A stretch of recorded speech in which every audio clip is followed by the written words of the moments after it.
बर्फ के पानी में स्नान करे आए और फिर उसी रूप में आप भजन किए और बलिहार बलिहार। उस दिन से बाबा को ठंड लगनी बंद हो गई।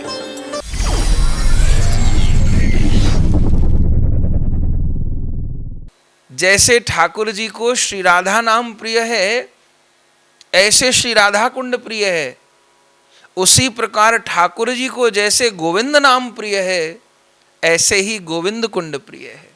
प्रारंभ से ही यह गोविंद कुंड गौर भक्तों का गढ़ रहा है। आज भी गोविंद कुंड में सर्वत्र गौर भक्त विराजते हैं, खूब वैष्णव गण विराजते हैं। बड़ी महिमा है गोविंद कुंड की। यात्रा में जब भी जाना होता है तो श्री गोविंद कुंड पर बैठ करके जरूर सत्संग होता है। बड़ी महिमा है। गोविंद कुंड का जल बहुत पावन है, श्री गोविंद के चरणों में प्रेम देने वाला है। तो वहां आप गोविंद कुंड पर आ गए और बंधुओं फिर गोविंद कुंड में रह के ही आपने भजन किया। गोविंद कुंड के निकट ही आपने गुफा का निर्माण कर लिया और उसमें रह के भजन करते थे। और कैसा भजन! सिद्ध श्री मनोहर दास बाबा जी निरंतर हरि नाम करते थे। अब ब्रज में शीत तो खूब पड़ती है साहब, खूब सर्दी पड़ती है। और उस जमाने में तो कोई प्रदूषण नहीं था। कहते हैं इतनी सर्दी पड़ती कभी कभी तो कि गोविंद कुंड का जल बर्फ बन जाता, बर्फ तैरने लगती गोविंद कुंड के ऊपर। लेकिन उस समय भी आपका गोविंद कुंड का स्नान और जैसी रहनी वैसे ही रहने। एक ब्रजवासी के यहां से एक फटी पिछोरी मिल गई थी तो उसी को ओढ़ के भजन कर रहे। कहते एक बार तो बहुत सर्दी पड़ी, सर्दियों के दिन बहुत सर्दी पड़ी, गोविंद कुंड आधा जम गया, पानी बर्फ बन गया। रात को भजन कर रहे थे तो भजन करते हुए सर्दी लगी। अब सर्दी तो लगेगी ना ओढ़ने को ना बिछाने को, शरीर थर-थर कांपने लग गया। क्या करें? अब वो शरीर को इतनी सर्दी लगी कि भजन में विक्षेप होने लग गया। आधी रात का समय, भयंकर सर्दी पड़ रही है, गोविंद कुंड का जल बर्फ बन गया है। तब उस समय आपने क्या किया आप जानते हैं? उठे आसन से, देख लिया कि शरीर बहुत सिकुड़ रहा है, तर-तर कांप रहा है। क्या किए?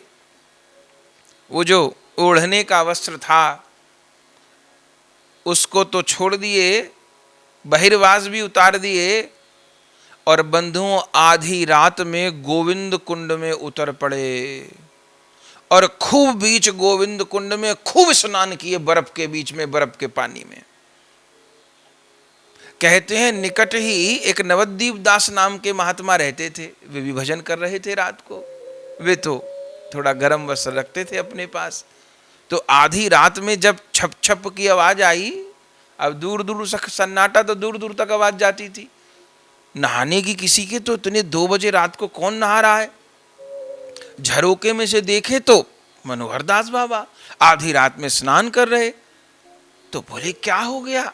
बाहर निकल के आ रहे, बाबा इतनी शीत पड़ रही, बर्फ पड़ रही है और आप जो है गोविंद कुंड में आधी रात स्नान कर रहे, क्या बात? तो क्या कहते मनोहर दास बाबा? अरे नवद्वीप दास बाबा कोई बात नहीं, ये शरीर बड़ा विलासी हो गया है। अपने लिए कहते हैं ये शरीर बड़ा विलासी हो गया है, पोशाकी हो गया है, गरम कपड़े मांगता है, कंबल मांगता है, रजाई मांगता है। आज मैंने इस शरीर को खूब पाठ पढ़ाया, इसको ऐसी रजाई उड़ाई, ऐसी गर्माहट दी, अब ये नहीं मांगेगा। ऐसा बाबा का स्वरूप। बर्फ के पानी में स्नान करे आए और फिर उसी रूप में आप भजन किए और बलिहार बलिहार। उस दिन से बाबा को ठंड लगनी बंद हो गई। ऐसा भजन किया बाबा ने। कोई पूछता उनसे वैष्णव कि बाबा भजन मार्ग में जो विघ्न आते हैं उन विघ्नों को दूर करने का उपाय क्या है? अब देखो, जो साधक को भजन मार्ग में विघ्न आ रहे हैं किसी भी प्रकार के, वो आर्थिक विघ्न, शारीरिक विघ्न, मानसिक विघ्न जो भी हैं, वो है तो उसके पूर्वकृत कर्मों का परिणाम ही। जो पाप कर्म हुए हैं, दुष्कृति हुई है, वही तो अनर्थ आते हैं दुखों के रूप में। तो वो है तो उसके ही किसी न किसी पूर्वकृत पाप का परिणाम, वही कठिन परिस्थिति बन के आते हैं, प्रतिकूलता के रूप में आते हैं। पर जब कोई साधक ईमानदारी से अत्यंत प्रतिकूलताओं में भी अपने भजन को नहीं छोड़ता है, अपनी साधना को नहीं छोड़ता है, तो उसके इस साहस से, उसकी इस निष्ठा से, उसके इस दृढ़ निश्चय से श्री ठाकुर जी प्रसन्न हो जाते हैं। और धीरे धीरे, अब एकदम नहीं होता है ये, धीरे धीरे उसके भजन मार्ग के विघ्न दूर होते हैं और प्रभु उसके लिए भजन और प्रेम का दरवाजा खोल देते हैं।